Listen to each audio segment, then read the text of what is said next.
Hi everyone, and welcome to our Financial Wellness 101 workshop. Thanks for taking some time out of your day to learn more about your finances. Hopefully by the end of the workshop, you have a better understanding on the different parts of a financial plan and what actions you can take in order to improve your overall financial wellness. My name is Alex Sierra, and I'm an advisor with Cetera Investors. Our team helps those who are busy helping others achieve their own financial well-being.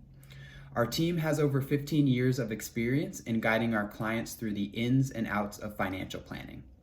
You can see my contact information on the screen, but the best way to find out more information about our team is to visit our website, which is www.toriandalex.ceterainvestors.com. First, let's start with some information on Cetera Investors.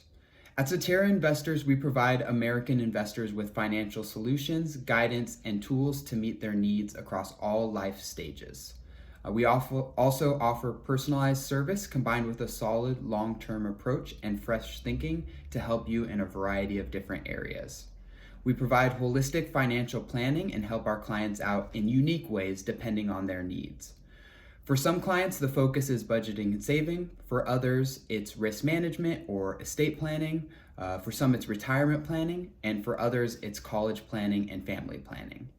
Our job as financial advisors is to help develop personalized solutions and plans for whichever areas are the most important to you and your family. So, why is financial wellness important? Most of us are familiar with health and wellness, but often forget that finances play a huge role in overall wellness. The chart on the screen represents a 2015 survey that shows the most common stressors for Americans. We can see at the top of the list, even above work, the economy, and other factors, is money. So money is the primary stressor for most Americans. Our goal is to provide education to help improve our clients' wellness by reducing their stress around money. This can help lead to a higher quality of life, better wellness in other areas, and of course, more productivity at work. So, now that we know how important financial wellness is, let's get started with the presentation, Financial Wellness 101. When it comes to finances, we at Cetera Investors take a holistic and comprehensive approach. This typically involves putting together the pieces of a financial puzzle. Each piece is critically important to making sure the plan works efficiently. Reading through the puzzle, the different parts of the financial plan include cash management, risk management, asset accumulation, retirement saving, and wealth transfer. Throughout our workshop today, we will be discussing a couple points from each piece of the puzzle.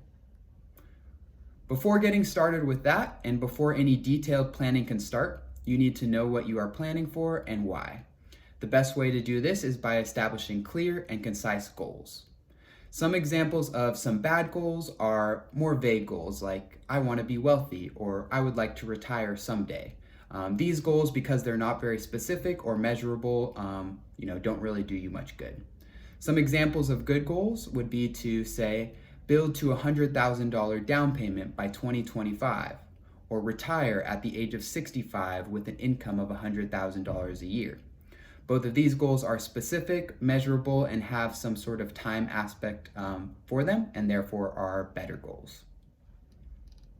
Some other common financial goals include saving for emergencies, protecting your family, saving for a home purchase or remodel, saving to send your kids to college or to send yourself to college, saving for a wedding, saving for a vacation home, and saving for a comfortable retirement.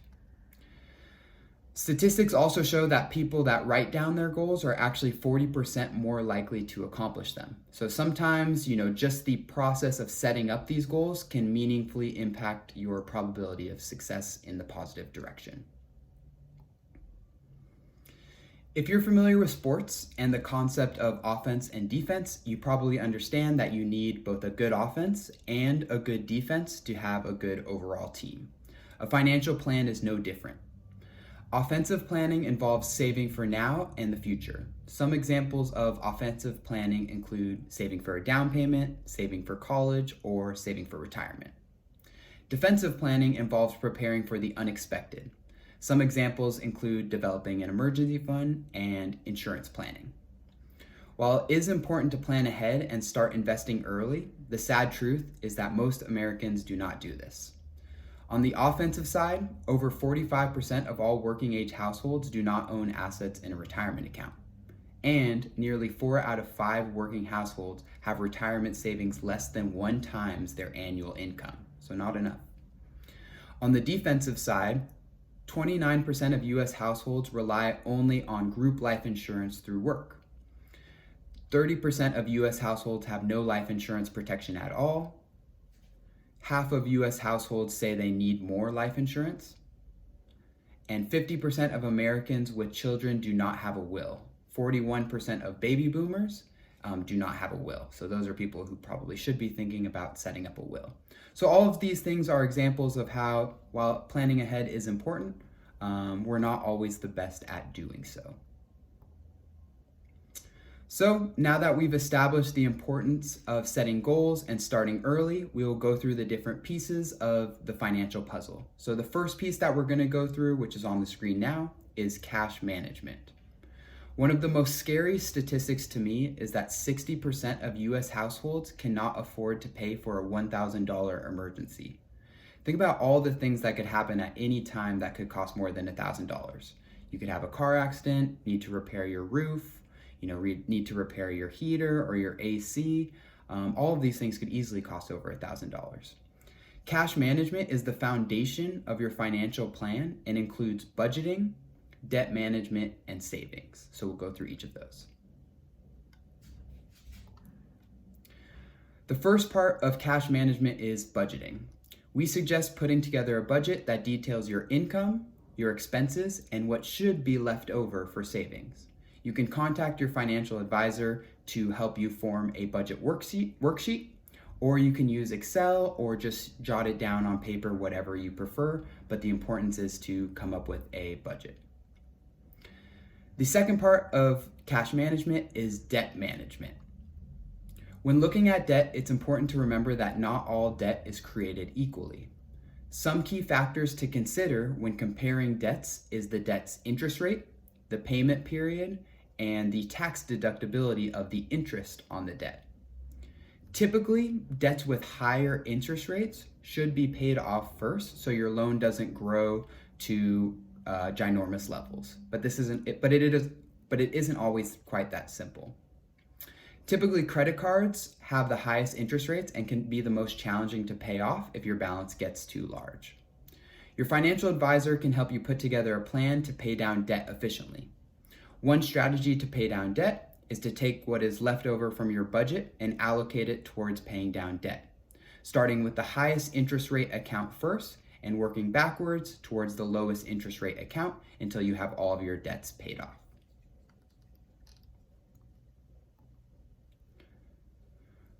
Moving on from cash management, the second part of the financial puzzle is risk management. Note that this slide is titled Risk Management and not Risk Elimination. It's completely impossible to eliminate all risk from our lives, and it's the same with a financial plan. So instead, the goal is to help manage that risk and manage its overall impact on your plan. There are lots of risks out there, but some of the main ones with finance include market risk, inflation risk, and the risk of losing your income. Market risk is the constant fluctuation that comes with investing in the market. We're currently at all-time highs with the market, but there's always a risk that things can change quickly. Inflation risk is the risk that the cost of goods and services will grow faster than your money. This happens when inflation is high. Currently, inflation is pretty low, but this could change in the future. On the slide, you can see a chart that details the average cost of a movie ticket since 1974, and this gives you a good example of inflation. In 1974, you could get a movie ticket for a few dollars, and obviously now, if you go to the movies, when we were able to go to the movies, we were typically paying, over $15 just to get in. So that's an example of inflation. Loss of income risk is the risk that our income stops due to an unforeseen reason like unemployment, disability, or death. It's important to have an emergency fund and the proper insurances in place to help mitigate against this risk. Insurance planning is one of the most important steps you can take under risk management. But purchasing life insurance can often be overwhelming because there are just so many companies, so many types, and so many commercials that promise different things about, this life insurance policy, etc. However, in general, all life insurance policies fall into one of two categories. The first category is term life insurance, and the second category is cash value insurance or permanent insurance. Just like it sounds, term insurance is temporary. It provides temporary protection for the term of the policy. The most common terms are 10-year terms, 20-year terms, and 30-year terms. Essentially, you lock in your rate for that time period, and if you happen to pass away within that term, the insurance company pays out the death benefit. If the term period ends and the policy is not used, then your coverage terminates. Cash value life insurance is permanent. It provides lifetime protection as long as the policy is kept in force. The insurance company will pay the death benefit regardless of when the death occurs, just assuming the policy is still in force. This type of policy also accumulates cash value and can be used during the insured's lifetime, so it might have some sort of living benefit. Sometimes you can see pretty decent growth over time in the cash value of this type of account. Both types of life insurance definitely have their pros and cons.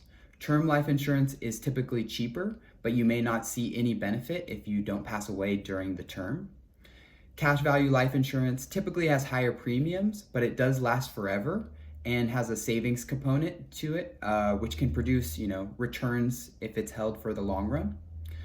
So deciding which type of insurance makes the most sense for you can be a tough one, but your financial advisor can definitely help you decide what makes the most sense and then can also help run quotes with a variety of different insurance companies. Another part of risk management is asset allocation.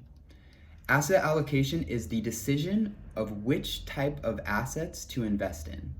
Some types of investments, like stocks, are considered more aggressive, while other types of investments, like bonds or cash, are considered more conservative.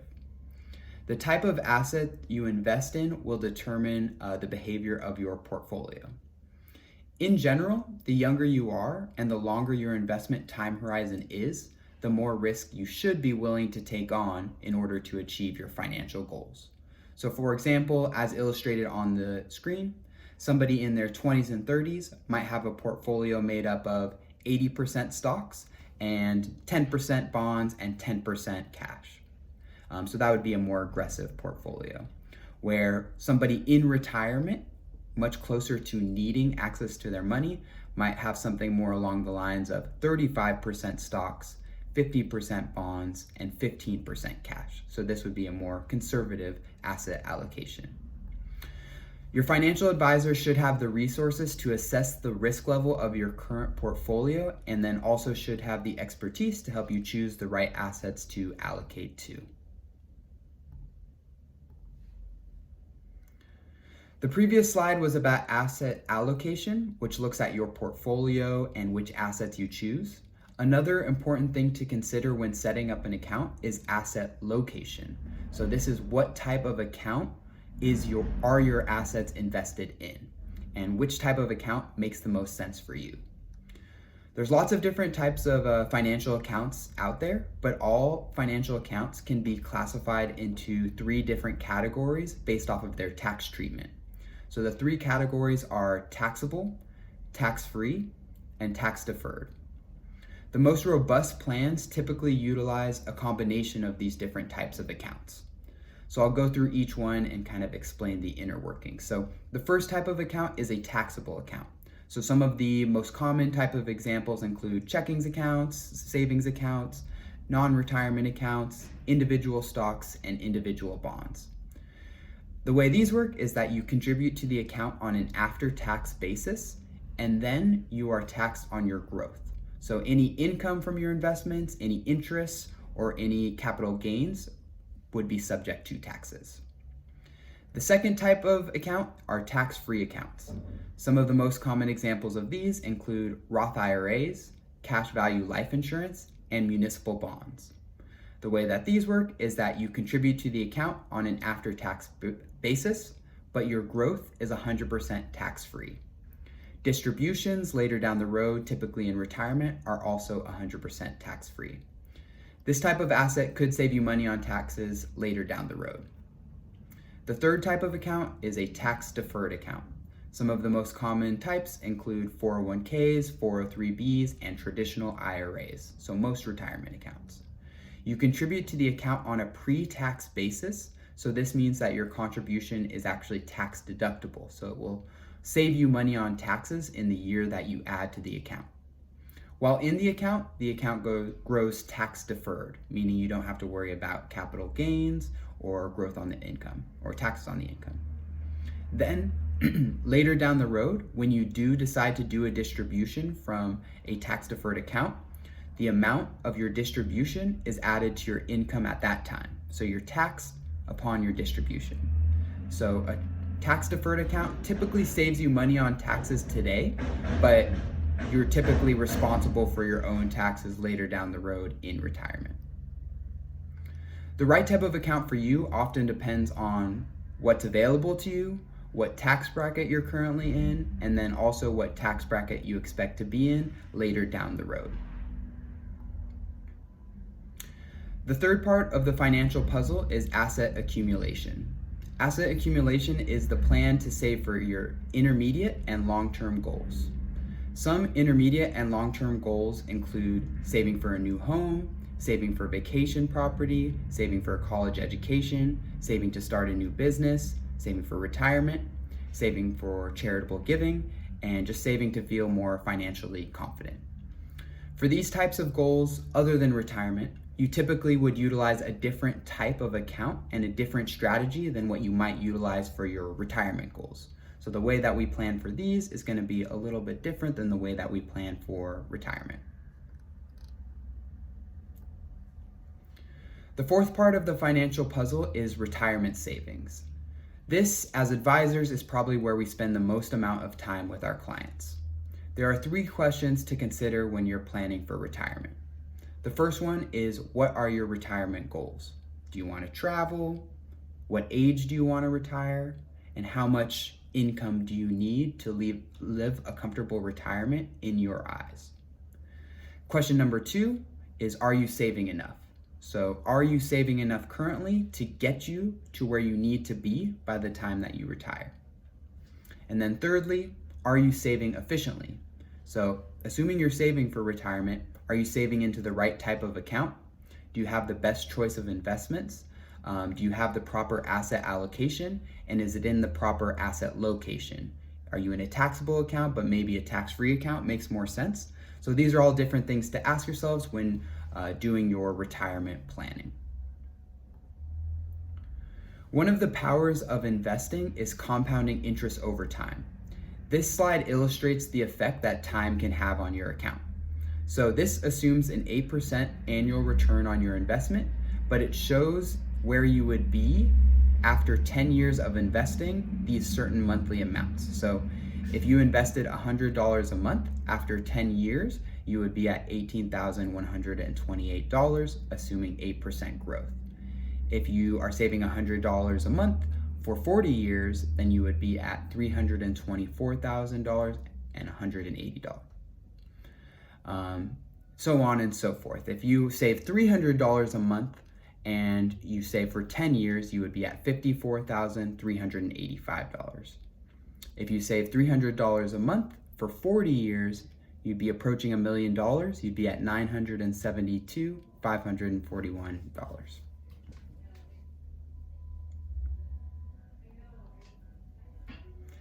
The power of compounding interest also means that there's a consequence for waiting. So this chart illustrates how you would have to invest in order to get to $100,000. So this, you can kind of look at the chart from left to right. Starting on the left means you started earlier in your savings journey. So somebody that invested either $206 a month or a lump sum of $25,025 would have $100,000 within 18 years. However, if that same person delayed 3 years, now they would have to save $284 a month, or they would have to put down a lump sum of $31,524, right? If that same investor really waits until the last minute, say they wait until year 15, right? They would have to invest $2,377 a month or $79,000 lump sum in order to reach $100,000 by year 18. So what this shows is that the earlier you start saving, the less stress it puts on your budget, right? It's a lot easier to save $206 a month than it is to save $2,377 a month. Under retirement planning, it's important to remember that your investment portfolio doesn't retire with you. Just as budgeting was important to understanding how much you can save towards your goals, it's also extremely important for understanding how much income you will need each year, each month, and each week in retirement. The difference in retirement is that you will not have an employer sending you paychecks anymore. Instead, you'll be responsible for your own income. Retirement income generally consists of Social Security, any pensions you might have, and then your retirement accounts. Pensions and Social Security may make up a large portion of your retirement income, as these are your biggest forms of fixed incomes, and it's vital for you to understand the different beneficiary options that those have, the impact of claiming early or claiming late, and if you're married, what the best way to coordinate your retirement benefits with your spouse is going to be. One of the most important things to work on when you reach retirement is a solid withdrawal strategy. So how do you turn your portfolio into the income that you need to retire on? So how do you turn your portfolio into income that you cannot outlive? So the process of putting that together is developing a retirement income strategy. A retirement income strategy is vital and basically ensures that you're able to live out your retirement without depleting all of your money. There are certain risks in retirement that are especially important to manage and to consider when putting together a retirement income strategy. So some of the risks include market risk, right? How do we, the market's gonna fluctuate up and down. How do we make sure that doesn't negatively impact our retirement income? We've got to think about interest rate risk. We got to think about the potential increased costs of healthcare that comes with retirement. And we have to think about the risk of longevity. Do you have a plan in place in case you live to 110 years old? So things of that nature. It's also very important to take the right amount each year from the right accounts, as there are definitely wrong ways to put together a retirement income strategy. One of the concepts that we want to avoid is something called reverse dollar cost averaging, which involves taking out the same amount every single year, regardless of if the market is up or down. The result of this will be our account depleting faster than a more sophisticated retirement income strategy. The last piece of the financial puzzle is wealth transfer. A wealth transfer strategy makes sure that your assets go where and to whom you want them to in the most efficient way possible. In order to do this, I recommend that you have the following things in place if you don't already have them. So one, want to make sure that all of your beneficiaries are updated. Check all of your accounts that have beneficiaries and make sure they are the proper people. Also, would recommend, if you haven't already, setting up a will and a trust. This is more and more important depending on how many assets you own, right? The more assets you own, the more confusing things can get, the more important it is to put together a trust to make sure that your assets transfer down efficiently and effectively. Lastly, I would consider tax-efficient strategies for wealth transfer. So life insurance is a way to transfer money down on a tax-free basis. So the death benefit for life insurance policies is 100% tax-free. Another potential strategy to transfer wealth efficiently is to start gifting money to beneficiaries early. if you're concerned about a huge tax consequence upon your passing, it might be a good idea to start giving the money to the beneficiaries early in the form of gifts rather than waiting until you pass away. So these are concepts that your financial advisor can certainly help you look into. So as we wrap up today's presentation on Financial Wellness 101, I wanted to review the financial puzzle one last time. The best financial plan involves considering every aspect, but each individual will have different priorities and different areas that you need to work on. So again, the first part was cash management, right? So that's budgeting, saving, and debt management. So this is typically, step one, foundational. The second part is risk management. So this is starting to think about all of the different risks that could get in the way of your financial plan and putting together a plan to mitigate them. So making sure you have proper insurances, making sure you have an emergency fund, etc. So this is also foundational. So if you haven't done much financial planning, you probably want to start with cash management and risk management. The third aspect on there is asset accumulation. So this is saving for our middle and long-term goals. So this is putting together a strategy in place so that our assets, our money is working for us and making it more likely for us to achieve our goals, whether that's down payment, retirement, or saving to send our kids to college.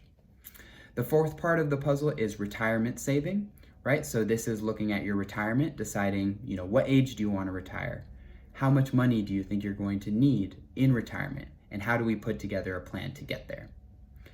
The last part of the plan, and this is typically once we have everything else in place, is looking at your wealth transfer strategy. So this is making sure that all the assets that we've built up over our lifetime are transferred down to our beneficiaries as efficiently and as effectively as possible.